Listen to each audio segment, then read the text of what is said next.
Hello दोस्तों, स्वागत है आप सभी का ड्रीम टीम के यूट्यूब चैनल पर। प्यारे दोस्तों, मेरा नाम है विकास चौधरी। दोस्तों, आज की सेशन में मैं लेकर के आ गया हूँ परसेंटेज का क्वेश्चन नंबर 251 से लेकर के 260 तक के सभी क्वेश्चनों को। तो आज की सेशन में हम लोग इन सभी क्वेश्चन को डिस्कस करेंगे और मैं आपको इसका टेक्निक समझाऊंगा कि कैसे आपको विद इन सेकेंड में ऐसे क्वेश्चनों को सॉल्व करना है। तो चलिए शुरू करते हैं आज की सेशन। और सेशन स्टार्ट करने से पहले मैं आपसे एक छोटा सा रिक्वेस्ट करूंगा कि जितने भी लोग इस चैनल में फर्स्ट टाइम विजिट किए हैं वो लोग सबसे पहले चैनल को सब्सक्राइब कर लेंगे, बेल आइकन को प्रेस कर लेंगे ताकि आपको नए क्लास का नोटिफिकेशन सबसे पहले आप तक पहुंच पाए। ठीक है, तो उम्मीद करते हैं कि आप लोग सब्सक्राइब कर लिए होंगे और जो लोग नहीं सब्सक्राइब किए हैं तो फटाफट सब्सक्राइब कर लेंगे और एक बार इस सेशन को लाइक भी कर देंगे और अगर आप चाहें तो इसको शेयर भी कर सकते हैं अपने दोस्तों तक। तो उम्मीद करते हैं कि आप लोग ये सभी काम कर चुके होंगे। तो चलिए शुरू करते हैं आज की सेशन।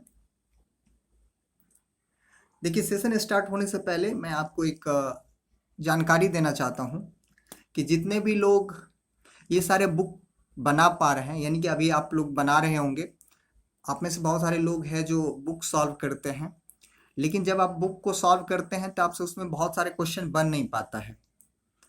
तो फिर क्या करना चाहिए? आपको क्वेश्चन बन नहीं पाता है तो आपको कोई बताने वाला चाहिए। तो उसी सब प्रॉब्लम को देखते हुए मैंने एक बुक वीडियो कोर्स लॉन्च किया है जिसमें मैंने इन सभी बुक को रखा है। इन सभी बुक का वीडियो सॉल्यूशन आपको मिलेगी। अगर आप चाहते हैं जो आप इस बुक को परचेज करें तो आप हमारे लिंक से, इस क्लास के डिस्क्रिप्शन बॉक्स में लिंक लगा हुआ है, आप लिंक से इसमें से जिस बुक का आप सॉल्यूशन खरीदना चाहते हैं आपको वहां से परचेज करना होगा। आप परचेज करके उसका सॉल्यूशन खरीद करके आप जो है उसको देख करके अपने कॉन्सेप्ट को बिल्डअप कर सकते हैं और जो आपको डॉट है वो डॉट को क्लियर कर सकते हैं। तो चाहें तो आप इन बुक का जो है क्लासेस खरीद सकते हैं। और दूसरा जो आप लोग देख पा रहे हैं, योद्धा कंप्लीट क्वांट बैच 2022, तो ये एक मैथ्स का क्लासेज है जो फाउंडेशन बैच है। ये लाइव एंड रिकॉर्डेड आपको मिलती है, लाइव भी चलती है और रिकॉर्डेड भी मिलती है। ठीक है, तो अगर आप लोग चाहें तो इस क्लासेज को भी खरीद सकते हैं जो बेसिक से पढ़ना चाहते हैं। इसमें आपको कंप्लीट मैथ्स मिलेगी, जैसे स्पीड मैथ्स हो गया जिसमें आप quadratic equation, simplification, number series, इन सभी चीज़ों की क्लास मिलेगी। कंप्लीट अर्थमेटिक मिलेगी जिसमें 2000 प्लस क्वेश्चन जो है आपको इस क्लास में कराई जाएगी, वो भी टॉपिक वाइज, जैसे परसेंटेज, प्रॉफिट एंड लॉस, ऐसे करके टॉपिक वाइज जो है आपको कराई जाएगी। उसके बाद कंप्लीट डीआई इसमें मिलेगी आपको, 500 प्लस क्वेश्चन जो है इस क्लास में कवर की जाएगी, हर टाइप के डीआई को कवर की जाएगी। और उसके बाद सबसे प्लस पॉइंट ये है, आपको 500 प्री पजल सेशन मिलेगी कि पजल को कैसे सॉल्व करते हैं। जैसे कि आप लोगों को पता होगा कि आजकल आप कोई भी एग्जाम दे रहे हैं, जैसे बैंक हो, एसएससी हो, रेलवे हो, हर जगह पजल देखने को मिलता है। तो आपको पजल आना चाहिए, पजल को कैसे सॉल्व करते हैं। तो उसके लिए आपको इसमें एक 500 पजल सीरीज मिलेगी जिसको देख करके आप पजल को सीख सकते हैं कि पजल को कैसे सॉल्व करते हैं। ठीक है, तो जो कैंडिडेट्स, जितने भी स्टूडेंट्स हैं, जो स्टूडेंट्स ये खरीदना चाहते हैं इस कोर्स को, वो लोग आज ही इस कोर्स को खरीद करके आप अपने सिलेक्शन की राहों को आसान बना सकते हैं। तो उम्मीद करते हैं कि जो जिनको भी ज़रूरत होगी वो लोग ज़रूर इस क्लासेज को परचेज करेंगे। तो चलिए शुरू करते हैं आज की सेशन। और आप लोग इन सभी बातों को समझ चुके होंगे, जिनको ज़रूरत होगी वो लोग ज़रूर परचेज करेंगे। और एक इन्फॉर्मेशन और आपके लिए है कि जितने भी कैंडिडेट्स बैंकिंग की तैयारी कर रहे हैं उनके लिए एक स्पेशल टारगेट बैच चलती है और ये बैच बहुत यूनिक बैच है। जैसे कि आप लोग स्क्रीन पर देख पा रहे हैं, इस बैच में आपको क्या चीज़ करवाई जाती है वो एक बार मैं आपको डिटेल में समझा देता हूँ। इसमें मॉक टेस्ट प्रैक्टिस करवाई जाती है, आपको मॉक टेस्ट पर काम करवाई जाती है। Daily current affair paid PDF दिया जाता है, उसका क्विजेज आपको कराई जाती है। Daily speed maths and English की क्विजेज होती है यहाँ पे। Topic wise arithmetic, DI, reasoning daily basis पे आपको प्रैक्टिस कराई जाती है। आपको पता होना चाहिए कि सिलेक्शन के लिए प्रैक्टिस बहुत ज़रूरी है, बिना प्रैक्टिस का आप सिलेक्शन नहीं ले सकते हैं।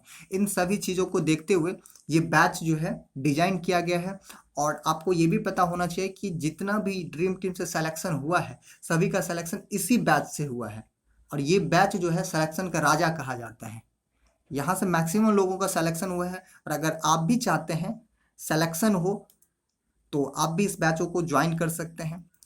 बहुत सारे लोगों का मैं सुना हूँ इस बैच में कि पहले उनका पढ़ने का क्या पढ़ना है नहीं पढ़ना, उनको यही पता नहीं चल पाता है था जो पढ़ना क्या है, क्या करना है। ये सभी चीज़ आपको यहाँ पे सीखने को मिलेगी, और यहाँ पे बहुत सारे स्टूडेंट्स हैं, आप उनसे भी सीख सकते हैं।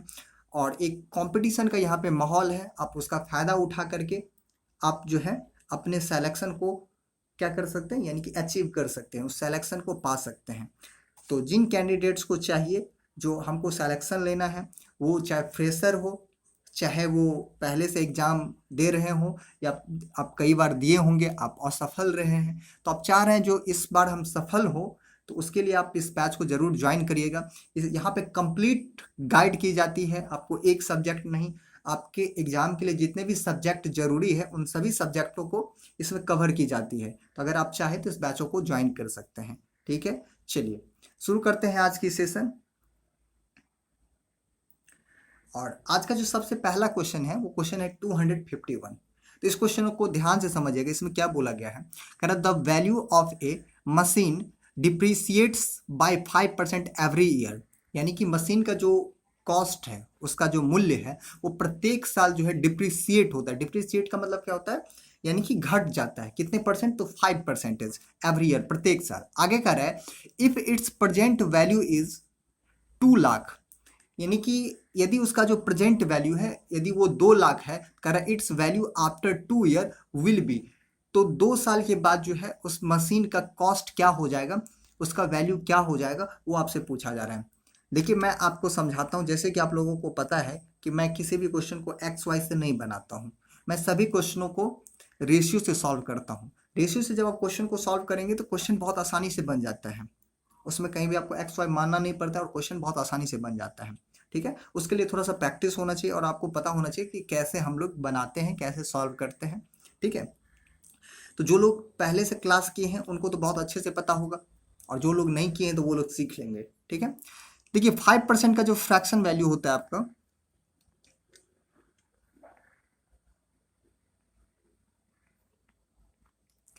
फाइव परसेंट का जो फ्रैक्शन वैल्यू होता है वो होता है 1/20।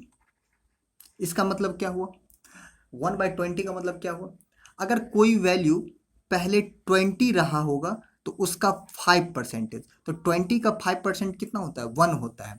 तो 1 क्या हो जाएगा, प्रत्येक साल कम हो जाएगा, प्रत्येक साल क्या हो जाएगा, डिप्रिसिएट हो जाएगा। डिप्रिसिएट का मतलब कमी हो जाएगा। इसका मतलब पहले अगर इसका वैल्यू 20 रहा होगा तो अब क्या हो जाएगा, एक साल के बाद एक घट जाएगा। घटने की वजह से ये कितना वैल्यू हो जाएगा, यानी कि 19 हो जाएगा। ये एक साल हुआ है। कह रहा है आफ्टर 2 ईयर, यानी कि फर्स्ट ईयर से सेकेंड ईयर के फर्स्ट में, यानी कि एक बार एक साल हुआ और फिर यहाँ से फिर दूसरा साल। आपसे पूछा जा रहा है दूसरे आफ्टर 2 ईयर, यानी कि 2 साल के बाद, तो एक साल ये हो गया और एक साल ये हो गया। तो आपको जो वैल्यू बताना है यहाँ का वैल्यू बताना है, और यहाँ का वैल्यू आपको क्वेश्चन में गिवन है, ये वैल्यू गिवन है, आपको ये वाला वैल्यू पूछा जा रहा है। तो आपको जो बनाना है, जो मैं आपको अप्रोच समझा रहा हूँ, आपको हमेशा यही चीज़ लगाना है। ये आपका फर्स्ट ईयर का आ गया है। अब सेकेंड ईयर में भी फिर यही चीज़ होगा, फिर से 5% का डिप्रिसिएट होगा, 5% का डिप्रिसिएट होगा, तो 5% का फ्रैक्शन वैल्यू यही होता है। इसका मतलब फिर से अगर उस टाइम 20 इसका वैल्यू होगा तो क्या हो जाएगा, 1 जो है कमी हो जाएगा। 1 कमी होने की वजह से ये कितना हो जाएगा वैल्यू, यानी कि 19 हो जाएगा। तो अब क्या करना है, इसको मल्टीपल कर लेना है। ये जो है आपका शुरू का वैल्यू है और ये जो है आपका 2 साल बाद की वैल्यू है। तो इसको इसके साथ मल्टीपल कर लेना है, इसको इसके साथ मल्टीपल कर लेना है। तो अब मल्टीपल कर लिए, 20 को जब 20 से मल्टीपल करेंगे कितना हो जाएगा, 400। और 19 का स्क्वायर कितना होता है, क्योंकि 19 को 19 से मल्टीपल करना है तो इसका स्क्वायर डायरेक्ट कर दीजिए। तो इसका स्क्वायर कितना होता है, 361। कोई दिक्कत। अब यहाँ से कंपेयर करना है। इसके लिए भी मैंने आपको समझाया है कि क्वेश्चन में जो चीज़ दिया रहता है उसका कंपेयर उसी से करते हैं, जो चीज़ पूछा जाता है उससे मल्टीपल करते हैं। इसमें जो 2 लाख वैल्यू दिया गया वो वैल्यू कब का है, तो स्टार्टिंग का है। तो स्टार्टिंग की कंपेयर स्टार्टिंग से करेंगे और जो वैल्यू पूछा था उससे मल्टीपल करेंगे। ठीक है, इसके अकॉर्डिंग जो टोटल वैल्यू दिया गया है वो 2 लाख दिया गया है। ठीक है, इसके पेयर इसी से करेंगे। तो इसके अकॉर्डिंग जो है इनिशियल में इतना वैल्यू है और आपके अकॉर्डिंग इनिशियल में कितना है 400। आपको जो चीज पूछा था उससे मल्टीपल करते, आपसे पूछा जा रहा है 2 साल के बाद का वैल्यू बताइए, 2 साल के बाद की वैल्यू घट करके वैल्यू कितना हो जाता है 361। तो 361 से मल्टीपल कर देंगे। अब इसको सॉल्व करेंगे, तो सॉल्व करेंगे तो यहाँ से क्या निकल के आ जाएगा, आपका आंसर निकल के आ जाएगा। अब इसमें जो भी कट रहा है उसको वैल्यू काट लीजिए। देखिए ये 00 से आपका ये 00 कट जाएगा, ये 4 से कट जाएगा 500 टाइम्स। अब 500 को इससे मल्टीपल कर दीजिए, तो इसमें 00 है तो पहले ही 00 डाल दीजिए। कितना हो जाएगा, 1 को जब 5 से मल्टीपल करेंगे तो 5 हो गया और 36 पंचे 180। तो देख लीजिए ये किस ऑप्शन में है, इस ऑप्शन में होगा, आपका आंसर वो हो जाएगा। ठीक है, तो ये जो ऑप्शन में दिया गया किस ऑप्शन में है, यानी कि ऑप्शन नंबर ए में है। तो इस क्वेश्चन का जो राइट आंसर हो जाएगा वो क्या हो जाएगा, आपका ऑप्शन नंबर ए हो जाएगा। उम्मीद करते हैं कि आप लोग समझ चुके होंगे। ठीक है, चलिए आगे बढ़ते हैं नेक्स्ट क्वेश्चन की तरफ। नेक्स्ट क्वेश्चन में क्या दिया गया है, कह रहा है if the population of a town is 64,000 and its annual increase is 10%, then its population at the end of 3 years will be. यानी कि कह रहा है यदि टाउन का जो पॉपुलेशन है, जनसंख्या है, वो 64,000 है, तो आपको बताना है 3 साल के बाद इसका जनसंख्या क्या हो जाएगा यदि प्रत्येक साल जो है 10% का इंक्रीज होता है तब। तो फिर से आपको सोचना है, उसी तरीके से कॉन्सेप्ट बदलना नहीं है। मैं आपको हमेशा, आप अगर आप मेरा क्लास कर रहे हैं तो आपको पता होगा हम कॉन्सेप्ट चेंज नहीं करते हैं। यानी कि एक टाइप के क्वेश्चन में जो कॉन्सेप्ट लगाते हैं उस टाइप के क्वेश्चन में हम वही कॉन्सेप्ट यूज करते हैं। ये नहीं जो आप इस क्वेश्चन के लिए ये लगाओ, अगले क्वेश्चन के लिए अगले लगाओ, ऐसा कुछ नहीं, सब में सेम चीज लगाते हैं। उससे क्या होगा, अगर आप ऐसे प्रैक्टिस करेंगे तो आपके दिमाग में वो चीज बहुत आसानी से बैठ जाता है और आप क्वेश्चन को फिर कभी भूल नहीं पाते हैं। यानी कि आप हमेशा उसको याद रखते हैं कॉन्सेप्ट को, फिर आप क्वेश्चन को बहुत आसानी से सॉल्व कर सकते हैं। ठीक है, चलिए कह रहा है 10% का पर ईयर इंक्रीज होता है। तो 10% का जो फ्रैक्शन वैल्यू होता है वो आपका 1/10 होता है। इसका मतलब अगर कोई वैल्यू 10 होगा तो 1 साल के बाद जो है वो 10 का 10% इंक्रीज हो जाता है। तो 10 का 10% कितना हो जाएगा, 1 हो जाएगा, तो 1 का इंक्रीज हो जाएगा। इंक्रीज होकर के वो वैल्यू कितना हो जाएगा, 11 हो जाएगा। यानी कि पहले अगर ये वैल्यू 10 रहा होगा तो अब कितना हो जाएगा, 11 हो जाएगा। ये फर्स्ट ईयर हुआ। आपसे पूछा जा रहा है 3 साल के बाद, तो सेकेंड ईयर की बात करिए। सेकेंड ईयर में भी 10% का इंक्रीज होता है, यानी कि 10 से 11 हो जाएगा। फिर थर्ड ईयर में भी ऐसे ही होगा, 10 से 11 हो जाएगा, 10 से आपका 11 हो गया। अब फिर से क्या करना है, इसको कैलकुलेट कर लेना है। तो 10 का क्यूब कितना होता है, 1000 होता है, तो यहाँ पे लिख दीजिए 1000। और 11 का क्यूब कितना होता है, 1331 होता है। अब कंपेयर कर लीजिए, क्वेश्चन जो चीज दिया गया उसकी कंपेयर उसी से करना है, जो चीज पूछा जाए उससे मल्टीपल कर देना है। तो इसके अकॉर्डिंग कह रहा है इनिशियल में, यानी कि शुरुआत में जो इसका जनसंख्या था वो 64,000 है, तो इसके अकॉर्डिंग जो है वो 64,000 है। आपके अकॉर्डिंग शुरुआत में कितना जनसंख्या था, यानी कि 1000। आपसे जो पूछा जाता है उससे मल्टीपल करते हैं। आपसे पूछा जाता है आफ्टर 3 years, तो आफ्टर 3 years कितना हो जाता है, ये बढ़ करके 1331 यूनिट, तो 1331 से मल्टीपल कर दिए। अब इसको सॉल्व करेंगे तो यहाँ से आपका आंसर निकल के आ जाएगा। अब क्या करना है, 64 को 1331 से मल्टीपल कर देना है। तो इसको जब मल्टीपल करेंगे तो कितना आ जाएगा, 85,184, यानी कि ऑप्शन नंबर बी। तो इस क्वेश्चन का जो आपका सही आंसर हो जाएगा वो आंसर क्या हो जाएगा, ऑप्शन नंबर बी हो जाएगा। उम्मीद करते हैं कि आप लोग समझ चुके होंगे। ठीक है, चलिए आगे बढ़ते हैं नेक्स्ट क्वेश्चन की तरफ। और नेक्स्ट क्वेश्चन है आपका क्वेश्चन नंबर 253। 253 को फिर ध्यान से समझिएगा। इसमें बोला गया है the population of A village decreases at the rate of 20% per annum. यानी कि एक गांव की जो जनसंख्या है वो प्रति वर्ष जो है 20% जो है घट जाती है। ठीक है, कह रहा है if its population 2 year ago was 10,000, यदि 2 साल पहले उस गांव की जनसंख्या 10,000 है, यानी कि 10,000 जनसंख्या थी, तो प्रेजेंट पॉपुलेशन इज, तो प्रेजेंट उसका जनसंख्या बताना है, प्रेजेंट पॉपुलेशन क्या है। फिर से देखिए आपको वही चीज सोचना है, 20% जो है प्रत्येक साल क्या हो जाता है, यानी कि डिक्रीज हो जाता है। तो 20% का जो फ्रैक्शन वैल्यू होता है वो कितना होता है, 1/5। इसका मतलब अगर साल की शुरुआत में अगर 5 होगा तो उसका 20% साल के अंत होते होते 5 का 20% कमी हो जाता है। तो 5 का 20% कितना होता है? 1 होता है, यानी कि 1 की कमी हो जाती है। तो 1 की कमी होने की वजह से ये वैल्यू कितना हो जाएगी? यानी कि 4 यूनिट हो जाएगी। यानी कि पहले अगर पहला साल जो डिक्रीज हुआ है, तो डिक्रीज होने से पहले अगर ये 5 यूनिट रहा होगा तो 1 साल के बाद क्या हो जाएगा? यानी कि 1 यूनिट कम हो जाएगी। तो कम होने की वजह से ये कितना हो जाएगी वैल्यू? यानी कि 4 यूनिट हो जाएगी। ये 1 साल हुआ है। और अगले साल भी, नेक्स्ट ईयर भी इतना ही परसेंट का डिक्रीज होता है। तो 20% का फ्रैक्शन वैल्यू फिर से 1/5। तो फिर से ये वैल्यू अगर 5 होगी तो घट करके फिर कितना हो जाएगी? 4 हो जाएगी। अब इसको मल्टीपल कर लेना, 5 5 जा 25, 4 4 जा 16। अब कंपेयर कर लेना है, ये किस टाइम की वैल्यू है, ये जो आपका वैल्यू है किस टाइम का, और ये वैल्यू आपका किस टाइम का है। तो ये जो वैल्यू है वो 2 ईयर एगो का है, यानी कि 2 साल पहले का है।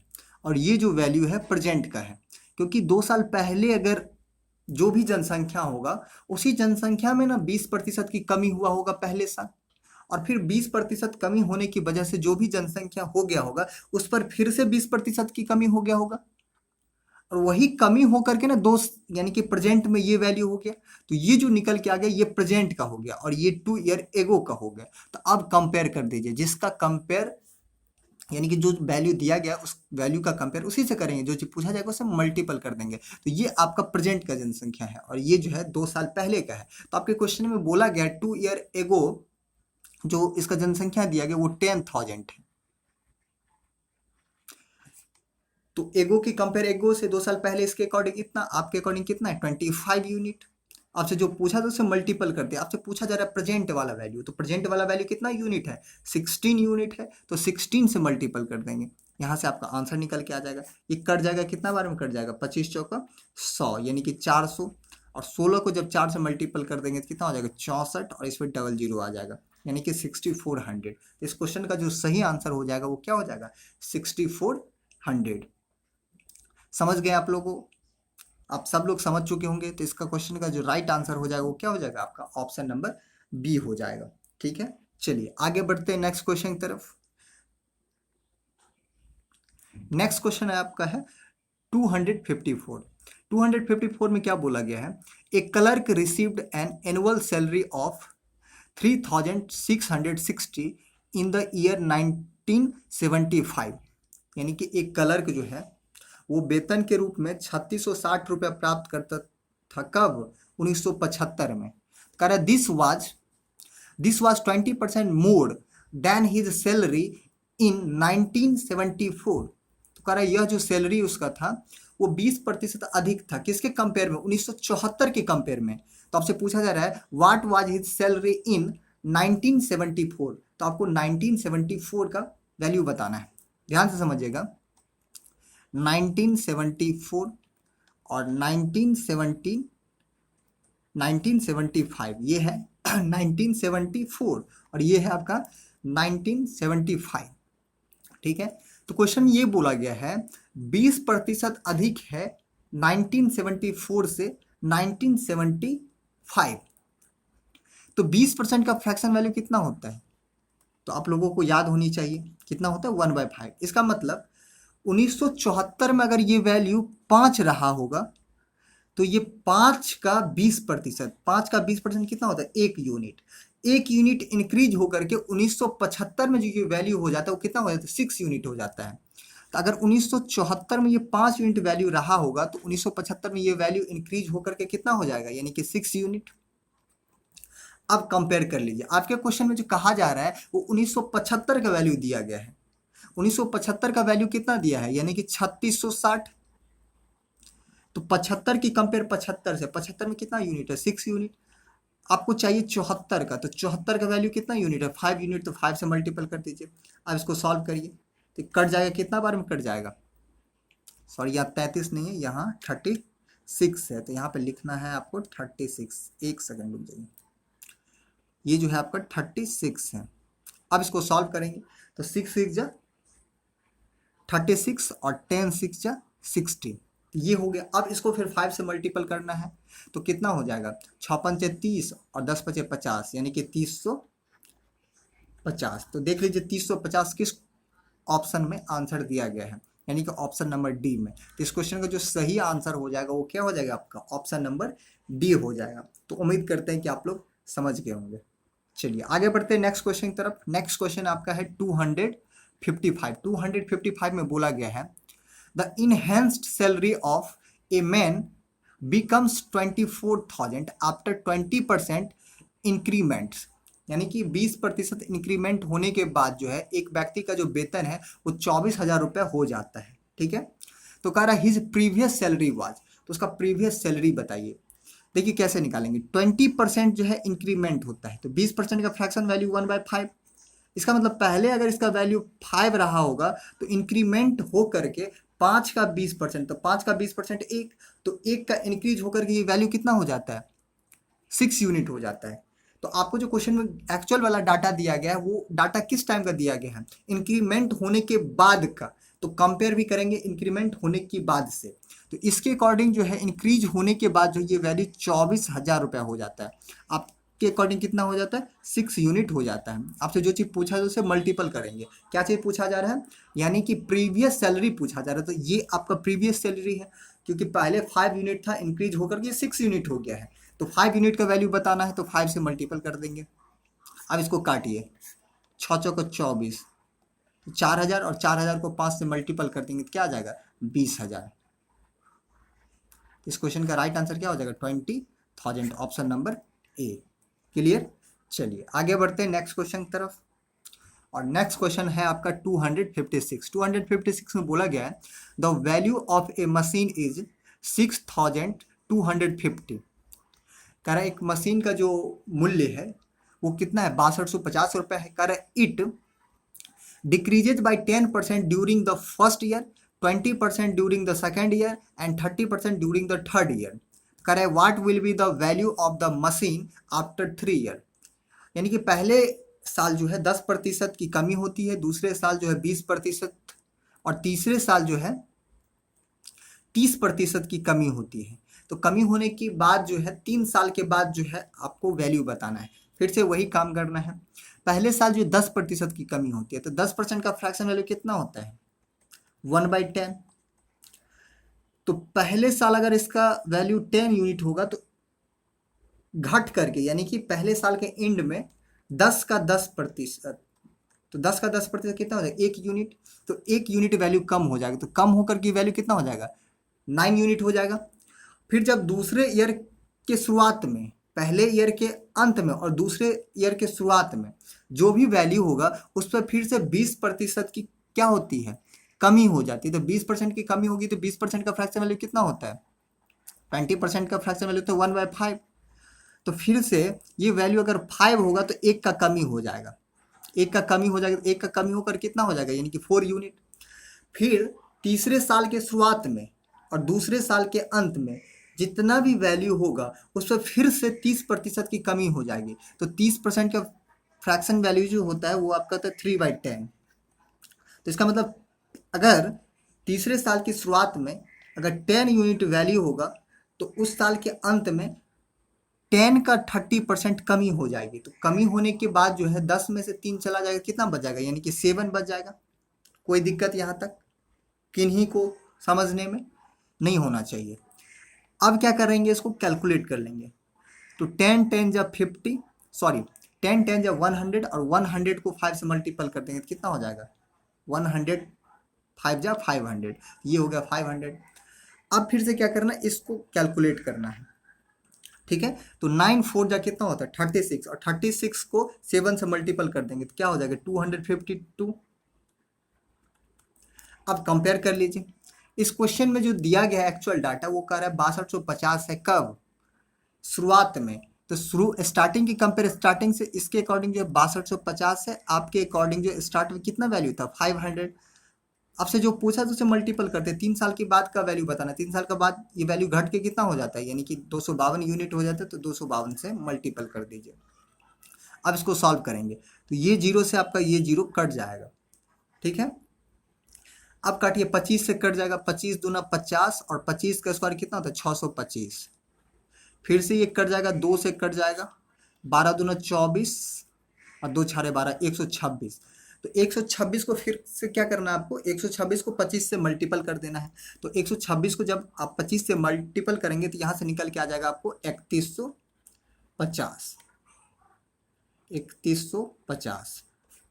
तो इस क्वेश्चन का जो आपका करेक्ट आंसर हो जाएगा वो क्या हो जाएगा आपका 3150। अब देख लीजिए 3150 किस ऑप्शन में दिया गया है, तो वही आपका आंसर हो जाएगा।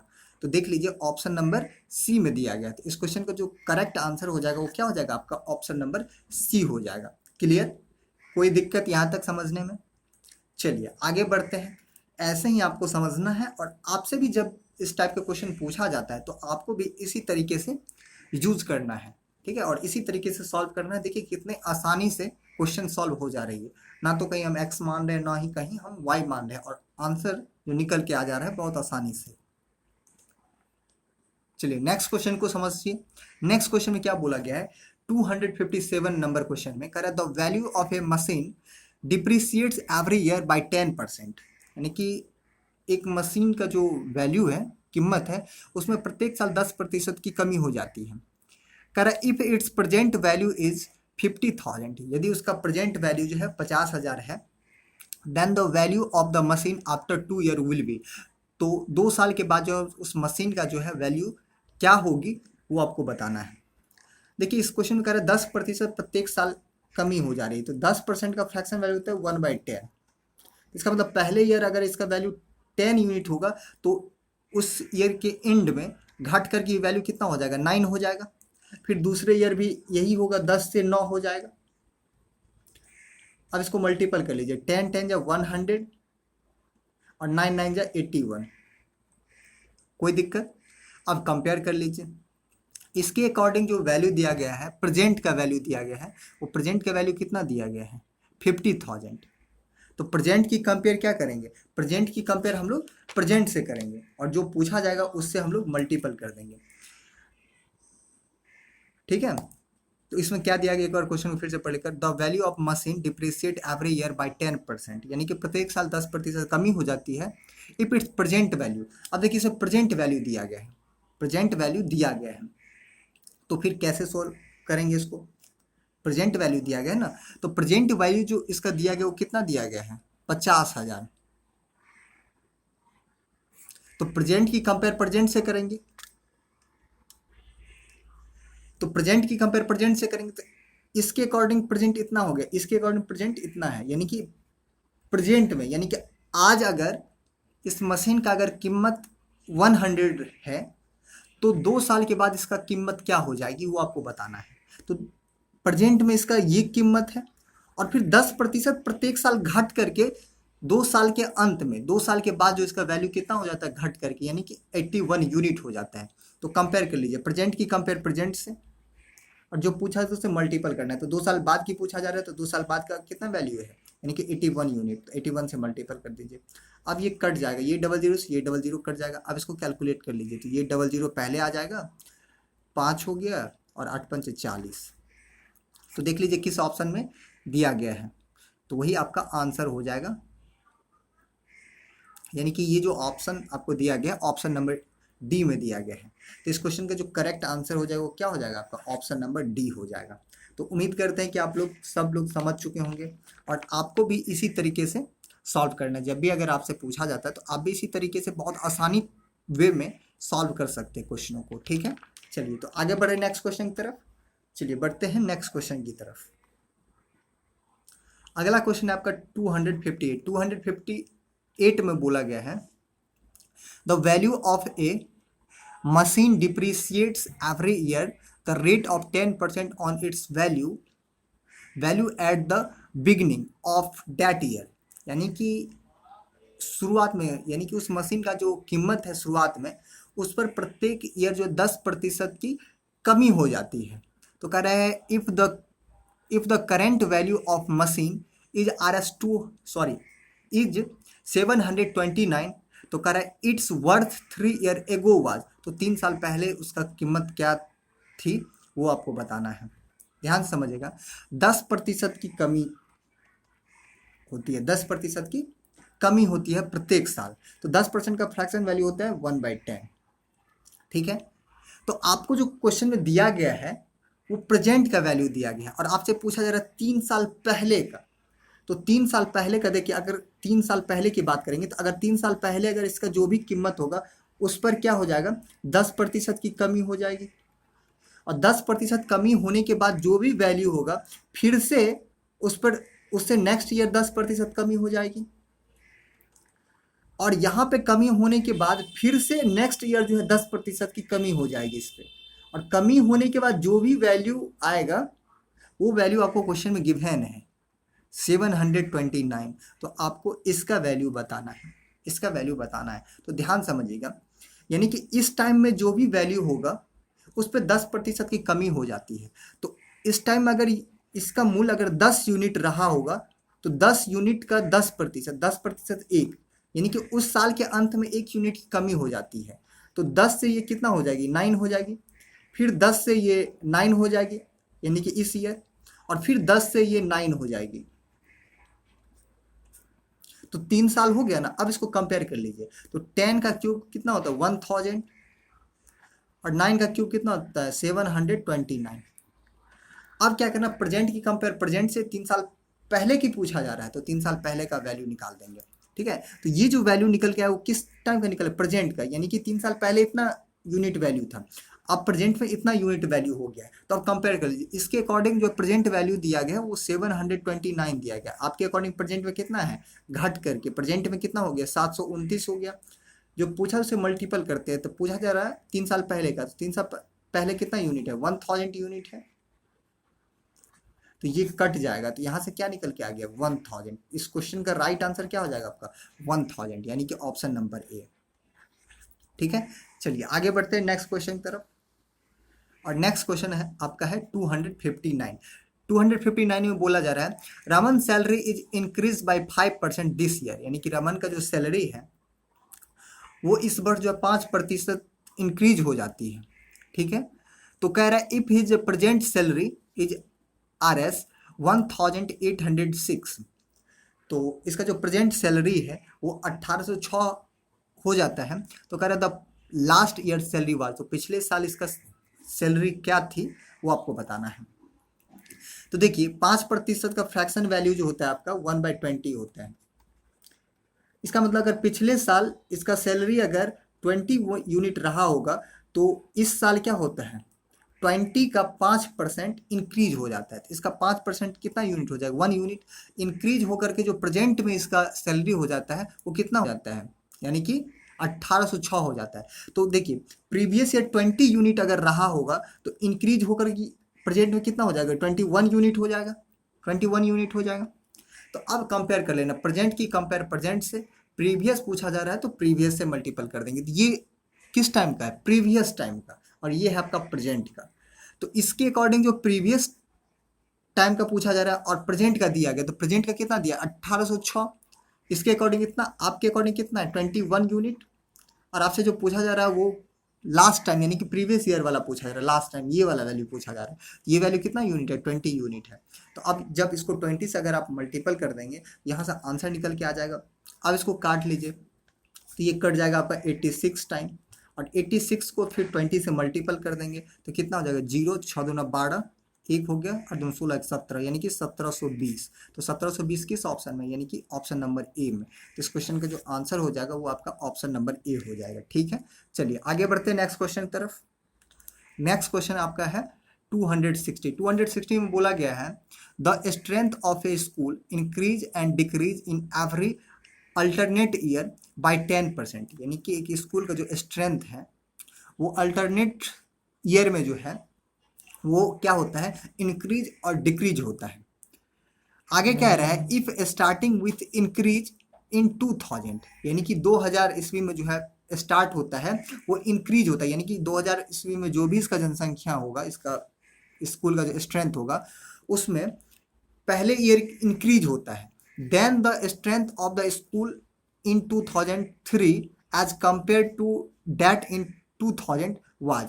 तो आपको जो बताना है वो 2000 के कंपेयर में बताना है 2003 में इसका जो है कितना प्रतिशत जो है वो कमी हुई है या कितना प्रतिशत इंक्रीज हुई है वो आपको बताना है। ध्यान से समझिएगा। क्वेश्चन में ये बोला गया इंक्रीज डिक्रीज होता है, और पहले साल जो स्टार्ट हुआ है वो इंक्रीज से स्टार्ट हुआ है। तो ऐसे सोचिए 2000 ईस्वी में अगर इसका जो स्ट्रेंथ होगा उस स्ट्रेंथ में 10% का इंक्रीज हुआ है, तो 10% का इंक्रीज हुआ तो 10% का फ्रैक्शन वैल्यू 1/10। तो 2000 से लेकर के 2001 के अंत में 10 का 10% इंक्रीज होता है, तो ये वैल्यू कितना हो जाएगा 11 हो जाएगा। फिर 2001 में यानी कि 2000 ईस्वी से लेकर के 2001 के अंत में इसका जनसंख्या ये हो जाता है। फिर उस जनसंख्या पर फिर से क्या होगा डिक्रीज हो जाएगा, तो डिक्रीज होकर के कितना परसेंट डिक्रीज होगा यानी कि 10%। तो 10% यानी 10 अगर उस टाइम के शुरुआत में अगर 10 वैल्यू होगा तो वो घट करके कितना हो जाएगा फिर नेक्स्ट ईयर के स्टार्ट में, अगले साल के स्टार्ट में और इस साल के अंत में ये 9 यूनिट हो जाएगा। तो ये किस टाइम का आ गया यानी कि 2002 में आ गया। अब फिर 2002 में यानी कि ये 2000 से 2001 में, फिर 2001 से 2002 में, और फिर चलेगा 2002 से 2003 में। तो 2003 में फिर से इंक्रीज होगा, एक बार इंक्रीज हुआ फिर डिक्रीज हुआ फिर इंक्रीज होगा, तो फिर कितना हो जाएगा 10 से 11 हो जाएगा। अब इसको कैलकुलेट कर लीजिए, 10 का क्यूब कितना होता है 1000, और फिर इसको कैलकुलेट करिएगा तो 11 9 जा कितना होता है, या इसको डायरेक्ट कर लीजिए 11 11 जा 121, 11 का स्क्वायर 121, इसको फिर से मल्टीपल कर देना 9 से, तो कितना हो जाएगा 1089। आपको बताना है परसेंटेज कितना इंक्रीज हुआ है और कितना डिक्रीज हुआ है, यानी कि 3 साल के बाद 2003 में कंपेयर करना है किससे 2002 से, जिससे कंपेयर करते हैं 2000 ईस्वी से कंपेयर करना आपको, 2000 से कंपेयर करना है 2003 को, तो जिससे कंपेयर करते हैं उसको हम लोग डिनोमिनेटर में रखते हैं। तो कंपेयर करना है आपको इस वैल्यू से इस वैल्यू को, तो ये देखिए तो कितना इंक्रीज हुआ या डिक्रीज हुआ है, तो यहाँ पे इंक्रीज दिख रहा है, कितना यूनिट इंक्रीज हुआ है 89 यूनिट इंक्रीज हुआ है, कितना इंक्रीज हुआ 89 यूनिट, 89 इंक्रीज हुआ है। कंपेयर किससे करना है 2000 से, तो 2000 में कितना वैल्यू था यानी कि 1000, और परसेंटेज में बताने के लिए 100 से मल्टीपल करते हैं, तो 100 से मल्टीपल करते। अब इसको सॉल्व कर लीजिए, ये 00 से आपका ये 00 कट गया। अब 89 को 10 से डिवाइड करते हैं तो क्या आ जाएगा 8.9%। तो देख लीजिए 8.9% किस में ऑप्शन है, ऑप्शन नंबर ए में है इंक्रीज, बी में है डिक्रीज। तो इंक्रीज ना यहाँ हो रहा है यानी कि 1000 से 1089 हो गया है, तो इंक्रीज ना हो गया, तो इस क्वेश्चन का राइट आंसर क्या हो जाएगा यानी कि ऑप्शन नंबर ए, यानी कि 8.9% का इंक्रीज हो जाता है। इस क्वेश्चन का जो आंसर हो जाएगा वो आपका ऑप्शन नंबर ए हो जाएगा। तो उम्मीद करते हैं कि आप लोग सभी क्वेश्चनों को समझ चुके होंगे, और आज की सेशन का ये सबसे लास्ट क्वेश्चन है, ठीक है। तो चलिए फिर से मिलते हैं हम लोग नेक्स्ट क्वेश्चन के साथ नेक्स्ट सेशन में। धन्यवाद।